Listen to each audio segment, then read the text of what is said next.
ভগৱানে নকৰক আমাৰ এই বোকাখাত চিকিৎসালয়ত কিন্তু কেতিয়াবা ডাঙৰ ঘটনা এটা সংঘটিত হ'ব পাৰে। ভূমিকম্পত হয়তো আমাৰ বোকাখাত চিকিৎসালয়খন খহি পৰাৰ সম্ভাৱনা খুবেই বেছি হৈ পৰিছে। কিয়নো আঁতৰৰ পৰা দেখিছে আপোনালোকে বোকাখাতৰ যি চিকিৎসালয় দেখিবলৈ বহুত সুন্দৰ আৰু পৰিৱেশো বহুত সুন্দৰ, আৰু এনেকুৱা এখন চিকিৎসালয় হোৱাৰ বাবে আমি সঁচাকৈয়ে বহুত প্ৰাউড ফিল কৰিছোঁ বোকাখাতবাসী হয়। কিন্তু ইয়াত কিছুমান এনেকুৱা ধৰণৰ ডাঙৰ ডাঙৰ ফাট মেলিব ধৰিছে এই বিল্ডিংখনত, দেখিলে ভয় লগা। আৰু বৰ্তমান ফাট মেলি অকণমান ছাইড হৈ গৈছে, দেখিছে আপোনালোকে এয়া কিমান ডাঙৰ ফাট মেলিছে, কিমান ডাঙৰ ফাটি আছে চাওক এই বিল্ডিংখন।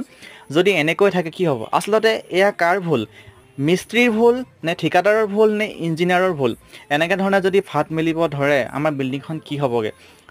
আৰু 5 বছৰ নহওঁতে এনেকুৱা ধৰণৰ ঘটনা আমি দেখিছোঁ, আৰু 5 বছৰ নহওঁতে এনেকুৱা ধৰণে যদি ফাট মেলিব ধৰিছে, আচলতে কি কাম কৰিলে বাৰু ঠিকাদাৰে বা ইঞ্জিনিয়াৰ? আপোনালোকে নিজে এবাৰ চিন্তা কৰক। আপোনালোকক মই অকণমান মোৰ অনুভৱ শ্বেয়াৰ কৰিলোঁ। Thank you so' much.